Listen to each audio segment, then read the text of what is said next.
여러분, 신앙생활은 내 기쁨 이전에 주님의 기쁨이 되어야 돼요.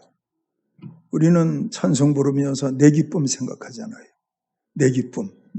근데 오늘 찬양 가운데 보면 주님의 기쁨이 되는 것, 가사가 있잖아요. 주님의 기쁨이 되면 그 기쁨이 나를 향하여 반사되는 거예요. 그럴 때 그 기쁨이 내 마음 가운데 충만하게 되는 거예요. 천년만년 여기 계실 거 아니잖아요. 예배 마치고 돌아가시잖아요. 돌아가실 때 여러분들 마음 가운데 기쁨이 있어야 돼요. 내가 네 예배를 받았어. 하나님께서 기쁨으로 화답하시게 되는 거예요. 그래서 예배의 결론, 예배의 성공, 예배의 목적 다 기쁨이에요. 늘 기쁨으로 사시는 여러분들이 되셔야 돼요. 주께서 내 마음에 두신 기쁨은 저희의 곡식과 새 포도주에 풍성할 때보다 더하니이다. 새 곡식과 포도주, 물질이잖아요. 근데 성령께서 우리들 마음 가운데 기쁨을 주시면 물질로 말미암은 환경으로 말미암은 기쁨보다 성령으로 주신 기쁨이 비교할 수 없이 가치가 있다 말씀하시고 있거든요. 그런 기쁨이 여러분들에게 항상 충만하기를 축원해요. 예. 여러분, 우리는 살아가면서 사람들과 약속을 하셔요. 어떤 약속은 바빠, 시간 없어, 이런 약속의 대상도 있고, 어떤 사람은 약속하면 예, 알았어요. 어디로 나가면 될까요? 미리 나가서 기다린다니까. 나와 약속하는 사람이 어떤 대상이냐에 따라서 그 약속은 가볍게 처리할 수 있고 무겁게 처리될 수 있고 그런 거예요. 사무엘상서 2장 30절에 있는 말씀을 보면 이런 말씀이 있어요. 너희가 나를 존중히 여기니까 나도 너희를 존중히 여긴다. 너희가 나를 멸시하니까 나도 너희를 멸시한다. 그 말씀이 있다니까. 존중히 여긴다. 존중히 여긴다, 이 단어를 연구해 봤더니 뭐라고 나오냐면 무겁게 여긴다 그래요. 무겁게 여긴다. 쌀한가마니 무겁지요. 금 무겁지요. 근데 우리 하나님은 눈에 보이시지 않잖아요. 내가 하나님이 무거운가요? 하나님은 무게로 말할 수 없는 분이에요. 왜? 하나님은 지구를 지으셨으니까, 해와 달을 지으셨으니까, 우주의 수많은 별들을 지으신 분이기 때문에 영적 가치로 볼 때, 잘 들어요. 영적 가치로 볼 때 하나님의 무게는 이루 다할 수가 없는 거예요. 그분이 여러분과 저를 향해서 나를 존중히 여기면 그건 뭐예요? 나를 무게 있는 대상으로 여기면 나도 너희를 존중히 여길 것이다. 그래요. 심는 대로 갚으시고 행한 대로 갚아주시는 하나님 앞에 여러분들은 그분을 무거운 물건을 들듯이 최선을 다해서 내 마음것과 성품을 다해서 그분을 대할 수 있고 그분을 섬길 수 있는 여러분들의 자세가 나와야 될 거예요. 여러분, 그게 예배예요. 청년들이 일자리 구하기 힘들다 하잖아요. 대학을 졸업 맡아도 일자리 없는 사람들이 많잖아요. 근데 그 청년에게 어느 날 대기업 비서실인데요, 전화가 왔어요. 예, 집에 아들을 저희 대기업에 일자리를 좀 주고 싶은데 만날 수 없나요? 그랬어요. 그 전화를 받은 우리 교회 청년 누가 있다면 얼마나 좋겠어요. 정신이 화들짝 날 거예요. 어디서 만날까요? 예, 주일날 하늘사랑교회에서 만나요. 그래요. 그러면 저 피곤해서 못 가요. 자야 돼요. 그럴까 아니면 갈까? 이거 봐. 대답을 안 하잖아. 그러니까 이 사람들은 집에서 잘 사람들이야. 다른 때는 못 나가도 내 취업 문제가 달렸어. 그 직장 들어가면 내 평생 걱정할 거 없어. 그럴 때는 머리 감고 화장하고 단정하게 하고 요즘처럼 11시에 정시에 나오는 게 아니고 일찍 와서 준비 찬송도 부르고 그리고 그 시간을 기다리지 않겠어요? 내게 직장을 줄 어떤 사람이 나를 만나자고 할 때도 그 자리에 꼭 나가야 되는데 하나님을 비웃는 자리 아니에요. 하나님을 비웃는 자리. 그러니까 여러분, 우리는 예배를 소중하게 여기는 여러분들이 되어야 돼요. 여러분, 신앙생활의 과정이 뭔지 아세요? 신앙생활의 과정은 첫째는 영접이에요. 두 번째는 예배예요. 세 번째는 행함이에요. 네 번째는 행한 대로 갚아주시는 하나님의 복을 누리고 사는 거예요. 영접은 무엇입니까? 영접은 내 죄를 위해서 십자가에 못 박혀 죽으시고 사흘 만에 살아나신 예수님을 나의 구주로, 나의 주인으로 영접하는 거예요. 그러므로 영접이 제대로 된 사람은 삶의 우선순위가 예수님이라니까. 예수님이 나의 구주니까. 말로는 찬송 부를 때 예수로 나의 구주 삼고 성령과 피로써 거듭나니, 그런 은혜로운 찬송을 부르면서 예수님께서 여러분들의 신앙 양심에 이르시기를 너의 삶의 우선순위는 누구야? 물었을 때 여러분들이 예, 예수님입니다. 대답할 수 있어야 돼요. 그 예수님, 우리 죄를 위해서 십자가에 죽으신 예수님, 사흘 만에 부활하신 예수님, 보좌 우편에 계시면서 여러분과 저를 위해서 쉬지 아니하고 간구하고 계시는 중보자 예수님, 재림 때에는 내가 다시 와서 너희를 내게로 영접하여 나 있는 곳에 너희도 있게 하리라, 우리를 영원한 천국으로 인도하실 예수님, 그 예수님이 삶의 우선순위가 된, 이런 우선순위의 신앙이 뭐냐? 그 나라와 그 의가 이루어진 신앙이에요. 그 사람은 무엇을 구하든지 하나님이 시행하신다니까. 하나님이 이루신다니까. 우리가 여러분 취업을 하고 사업이 잘 되고 뭐가 잘 되고 그렇게 하기 위해서 열심히 살아가는 것은 알고 보면 돈과의 관계예요. 누가 나한테 돈 안 주고 공짜로 하라면 하겠어요? 돈과의 관계예요. 돈과의 관계. 근데 베드로가 누가복음 5장에서 예수님을 만나고 보니까 어떤 일이 생겨요. 배와 그물을 버려두고 예수를 쫓으니라. 이 사건이 일어난다니까. 배와 그물을 버려두고. 그 새벽에 물고기 얼마나 잡았는지 아세요? 한 번 던졌는데 한 그물에 끌을 올려진 물고기의 양이 2배를 채울 정도. 엄청난 양이 잡힌 거예요. 근데 그 베드로가 뭐라 그래요? 나는 죄인으로서이다. 나를 떠나소서. 따르라.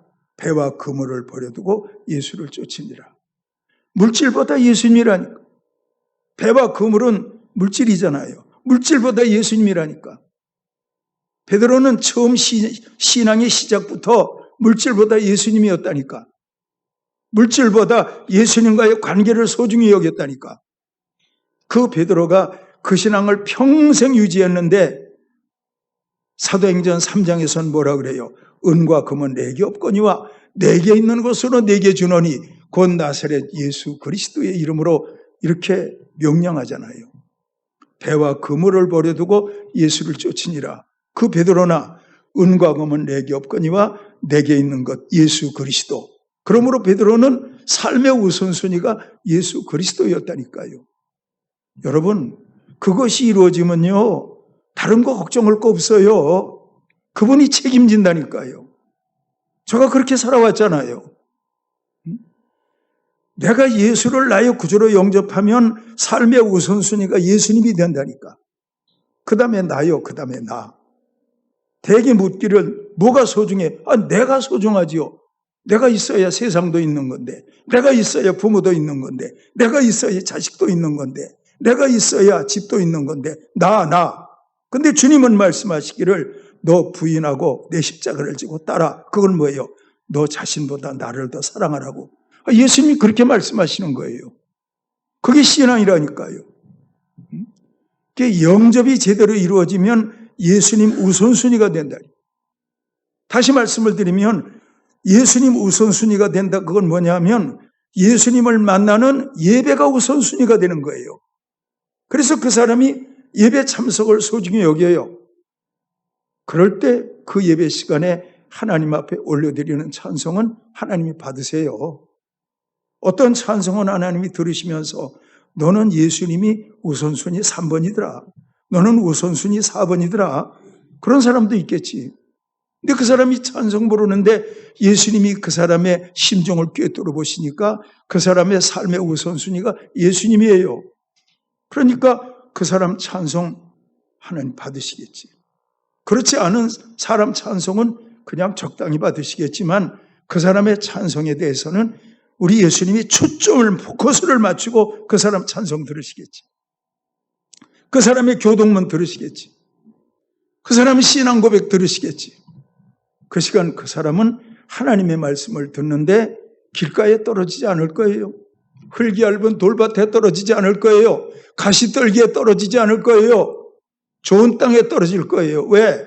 하나님의 말씀을 하나님의 말씀으로 받았으니까. 하나님이 그 사람을 향해서 초점 맞추고 하나님의 말씀을 듣게 하셨으니까.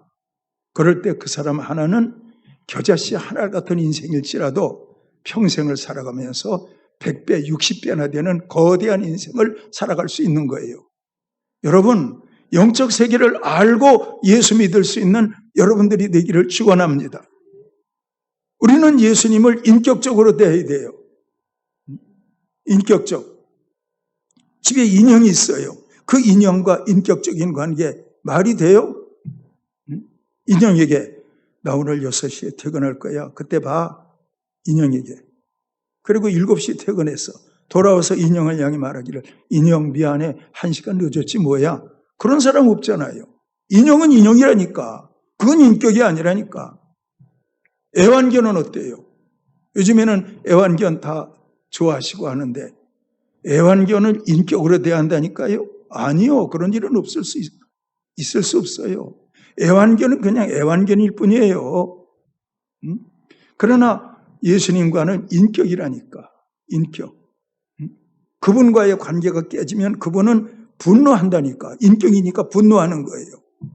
애완견이 분노합니까? 인형이 분노합니까? 로봇이 분노합니까? 근데 우리 하나님은 인격이시기 때문에 때로 여러분들을 보시면서 인격이시니까 기뻐하기도 하고 슬퍼하기도 하고 좋아하기도 하고 인격이시니까 그렇게 된다니까. 그래 여러분, 우리가 주님의 기쁨이 되는 그런 예배자가 될 때 그 시간 그 사람은 하나님의 말씀을 잘 듣게 돼요. 그리고 그 말씀이 미래가 된다니까. 그 말씀이 미래가 된다니까. 바울에게 말씀하시기를 내가 너를 이방으로 보내리라. 그 말씀이 바울의 미래가 됐다니까. 그래서 평생 이방 땅에 다니면서 복음 전했잖아요. 주님께서 저를 통해서 증거하시는 말씀을 여러분들이 잘 들으면 이 말씀이 여러분들의 미래가 된다니까. 아시겠지요? 믿으시기를 축원합니다. 신앙은 그런 겁니다. 오늘 말씀에 보면 바울과 바나바가 비시디아 안디옥 회당에서 첫 번째 안식일에도 복음을 전하고 두 번째 복음 전하는 거예요. 그랬더니 사람들이 얼마나 많이 왔는지 수많은 사람들이 성경은 말하기를 온 성에 있는 사람들이 다 모였다. 엄청나게 모인 거예요. 여러분 그 말씀 아시죠? 아버지께서 이끌지 아니하시면 아무도 내게 올 자 없다. 아버지 하나님의 성령이 그들을 이끄시니까 온 성 사람들이 그 회당에 미어 터지도록 왔겠지. 회당 바깥에도 다 서서 하나님의 말씀을 들었겠지. 놀라운 일이잖아요. 근데 그들은 그 말씀 들으면서 은혜를 받고 바울과 바나바와 더 함께 있고자 했지만 유대인들은 그렇게 수가 많이 모이니까 이걸 가지고 시기하고 질투하고 비난하고 그렇게 했어요. 유대인들은 시기하고 질투하고 비난했다니까요. 여기에 대해서 바울이 무슨 말을 했는지 아세요? 사도행전 13장 45절 46절 유대인들이 그 무리를 보고 시기가 가득하여 바울의 말한 것을 반박하고 비방하거늘 바울과 바나바가 담대히 말하여 이르되 하나님의 말씀을 마땅히 먼저 너희에게 전할 것이로되 너희가 그것을 버리고 영생을 얻기에 합당치 않은 자로 자처하기로. 여러분 엄청난 말씀이에요. 바울이 전한 하나님의 말씀을 거부한 거예요. 바울을 시기하고 질투한 거예요. 그랬더니 바울이 뭐라 그래요? 영생 얻는 것을 거절하기로 자처한 자들, 너희들은 영생을 거절한 자야. 이렇게 엄청난 말을 하는데, 영생을 거절하면 뭐예요? 영원한 멸망, 지옥이잖아요. 아시겠지요? 제가 하나님 말씀 전하잖아요. 땅에 얘기합니까? 십자가 예수님하고 부활 이야기했잖아요. 그리고 영적인 얘기, 하나님을 인격적으로 대하라 말씀드렸잖아요. 근데 이 귀한 예수님을 거절할 때 여러분들과 저는 거절할 때 영생에서 멀어지는 거예요. 영생에서. 잘 들어요. 영생에서 멀어진다니까. 우리 예수에 믿어요. 영생에 들어가기 위해서 믿잖아요. 근데 그 사람이 영생에서 멀어지면 그건 안 되잖아요. 베드로 말하기를 영생의 말씀이 주께 계시오매 우리가 네게로 가오리까. 영생 때문에 예수 믿는 거예요. 그 예수 잘 믿는 여러분들 되기를 축원해요. 잘 봐요. 바울이 복음을 전하는데 그 복음을 들으면서도 한쪽 편은 영생을 얻는데 한쪽 편은 영원한 멸망으로 간다니까. 복음 안에서 두 가지로 갈라지는 거예요. 영원한 생명과 영원한 멸망이 갈라지는 거예요. 하나님 말씀 들으면서. 아시겠죠? 모세가 그 백성들을 이끌고 홍해로 나와요. 애굽의 군대가 뒤에서 공격하고 있어요. 그때 모세가 하나님께 기도했더니 하나님께서 내 지팡이 든 손으로 홍해를 가리키라. 밤새도록 가리키고 있어요. 그랬더니 강한 동풍이 불어서 홍해 가운데 길을 내고 홍해 복판에 마른 땅이 되었어요. 백성이 그 길을 건너가요. 그 길을 건너간다니까. 백성들이 다 건너간 다음에 뒤쫓아오는 애굽의 군대를 향해서 모세가 방향을 바꿔서 다시 손을 내미니까 그 물이 합쳐져 가지고 애굽 군대가 거기에서 다 죽었다니까. 바닷물 속에 수장되었다니까. 여러분 따라해봐요. 같은 홍해인데 이스라엘에게는 구원이 되고 애굽에게는 멸망이 된다. 예? 바울이 전하는 이 복음이 같은 복음인데 유대인들에게는 영원한 멸망이 되고 그 백성들에게는 이게 생명이 된다니까. 같은 복음인데 그런 걸 알고 보면 홍해가 갈라진다. 이 홍해 갈라지는 기적은 십자가 예수를 말하는 거예요. 부활의 예수를 말하는 거예요. 홍해 사건 때문에 백성들은 홍해를 통과해서 광야로 가고 가나안으로 가지만 애굽 백성들은 거기서 멸망받잖아요. 홍해 사건을 두고도 가나안으로 들어가는 사람이 있고 멸망 속에 수장되어지는 사람이 있다니까. 성경은요 이런 일을 많이 보이고 있어요. 믿으시기를 축원합니다. 여러분 사도행전 14장에 바울이 루스드라에서 하나님의 말씀을 전할 때 다른 사람은 그냥 의미 없이 들어요. 의미 없이. 처음 보는 이방인인 모양인데 말은 참 잘하네. 그런데 이해할 수가 없네. 의미 없이 들어요. 의미 없이. 아무런 감각 없이 들어요. 나면서 한 번도 걸어본 적이 없는 안진뱅이는 그 말씀을 들으면서 얼굴 색깔이가 변한다니까. 구원받을 만한 믿음이 그에게 있다니까. 바울이 그 손을 잡아 일으키면서 네 발로 걸어라 했더니 그 사람이 걸었다니까.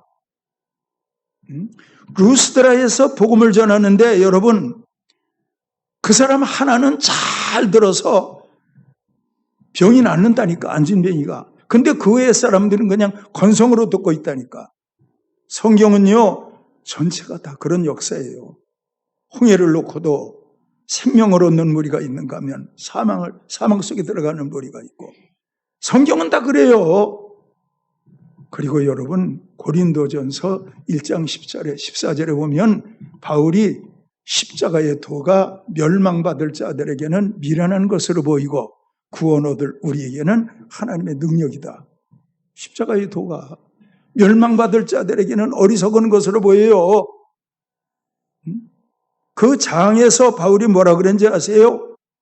유대인들은 표적을 구하고 헬라인들은 지혜를 구하나 나는 십자가에 못 박힌 예수를 전한다. 표적. 오늘도 사람들 표적 좋아하잖아요. 내가 병 나았으면 좋겠어. 표적이지요. 내가 지금 물질적으로 너무 어려워. 놀라운 기적이 나타났으면 좋겠어. 그날 예배드리고 그 주간에 복권을 샀더니 당첨됐지 뭐야. 할렐루야. 그랬으면 좋겠지. 사람은 되게 표적을 원해요. 또 사람들은 헬라인처럼 지혜를 원해요. 야, 목사님 설교 잘하네. 말도 잘하시고 목소리도 좋고 목사님 설교 좋으네. 설교가 좋아서 뭐 할 건데? 그 설교가 그 사람을 죄의 사함으로 이끌고 그 사람을 영원한 생명으로 이끄는 설교가 좋은 거지. 그 사람 설교가 지식적이면 뭐하고 철학적이면 뭐 할 건데, 문학적이면 뭐 할 건데.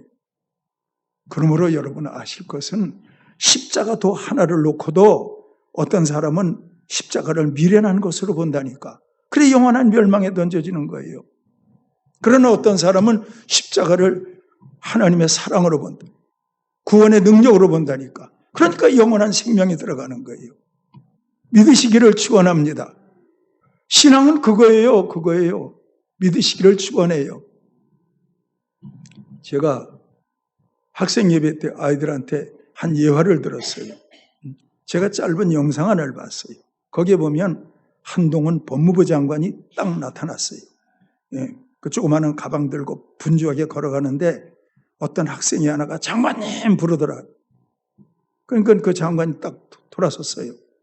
그 아이가 핸드폰을 가지고 앞으로 나가면서 장관님 여기 사인 좀 해주세요. 아이가 사인해 줬어요.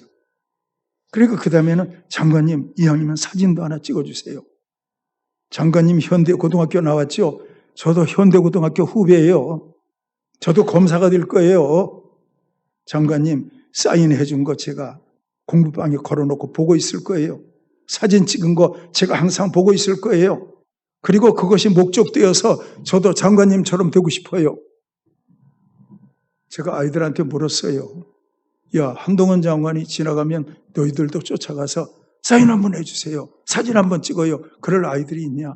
그랬더니 우리 아이들은 워낙 겸손해서 아무도 없어. 적극적이어야지. 알겠습니까? 그 학생이 그러더라고요. 현대고등학교 후배들은요, 장관님에 대한 이것이 인기가 너무너무 좋아요. 너무 좋아요. 그 장관이 하는 말이 그래요? 웃고 그냥 지나갔는데 아마 언젠가는 아마 그 학생이 TV에 나와서 장관 만났던 얘기하겠지. 그래도 저도 검사가 됐다고 얘기하겠지. 왜냐하면 그냥 공부하는 게 아니고 그 사인 벽에 걸어놨겠지. 함께 찍은 사진 걸어놨겠지. 그리고 그 목표를 향해 가겠지. 세상 출세를 위해서도 그렇게 하는데 우리가 십자가에 못 박힌 예수, 부활하신 예수님 바라보고 나갈 때 여러분과 저에게는 놀라운 일이 일어나는 거예요. 믿으시기를 축원합니다. 여러분, 바울이 비시디아 안디오에서 복음을 전할 때도 상반된 반응이 일어났다니까. 홍해의 기적 가운데도 상반된 반응이 일어났다니까. 십자가의 도합에도 상반된 반응이 일어났다니까. 그런데 주님이 재림하시는 그날 어떤 일이 일어나겠어요? 그때도 어떤 부류의 사람들은 산아 바위야 날 가려라. 어린 양의 진노의 얼굴에서 나를 피하게 하라. 이러면서 절규하면서 영원한 멸망에 던져질 사람도 있겠고 그날에 이르러 아멘 주 예수의 옷이 없어서 하면서 예수님을 맞이할 은혜로운 성도의 연습도 있을 거예요. 상반된 반응. 오늘 제목이 그거예요. 여러분 평생을 살아가면서 하나님의 말씀 많이 들으실 터인데 그때마다 이 말씀이 설교로만 느껴지지 말고 하나님이 지금 내게 하시는 말씀이다. 이렇게 느껴질 수 있기를 바랍니다. 믿음은 들음에서 나며 들음은 그리스도의 말씀으로 말미암았느니라. 믿음은 들음에서 나며 그러므로 여러분 믿음은 들음에서 나는 거예요. 그리고 그 믿음을 따라 살아가게 될 때에 찬송가 384장에 있는 대로 믿음 따라 살게 될 때에 믿음으로 사는 자는 하늘 은혜 받겠네. 무슨 일을 만나든지 만사형통하리라. 그렇게 살 수 있는 거예요. 성경에는 모든 것이 상반된 반응으로 나타나고 있어요. 우리는 부정적 대상이 되지 말고 긍정적 대상이 되어서 주님이 재림하시는 날 영원한 생명에 들어갈 수 있기를 바라고, 우리의 현실에서도 십자가 부활이 믿어짐으로 말미암아 그 엄청난 능력에 붙들려서 인생을 주 안에서 성공적으로 살아갈 수 있는 여러분들이 되고 여러분들의 자녀들이 되어야 합니다. 되어야 합니다. 기도드리겠습니다. 하나님 아버지, 바울이 전하는 말씀 속에서도 구원의 말씀을 듣고 기뻐하는 무리가 있는가 하면 바울을 비방하고 비난하는 사람들이 있었습니다. 바울은 그들을 향해서 영생을 거부한 자처한 자들이라고 말을 합니다. 홍해의 기적을 보고도 우리는 봅니다. 가나안 땅으로 들어가 영원한 축복을 받게 될 그들의 모습도 나타나고 있지만 수장되어서 거기에서 멸망받는 애굽 군대를 보게 됩니다. 십자가의 도가 구원 얻을 우리에게는 하나님의 능력이지만 멸망받을 자들에게는 미련한 것으로 보인다 말씀하고 있습니다. 상반된 반응입니다. 주님, 재림하시는 그날에도 어린 양의 얼굴이 두려워하며 소리치는 사람이 있는가 하면 그 얼굴을 보면서 아멘 주 예수여 오시옵소서 말할 사람도 있을진데, 오늘 말씀이 모든 사람들에게 바른 깨달음이 되기를 원합니다. 바른 선택이 되기를 원합니다. 감사드립니다. 예수님의 이름으로 기도드리옵나이다. 아멘. 아멘.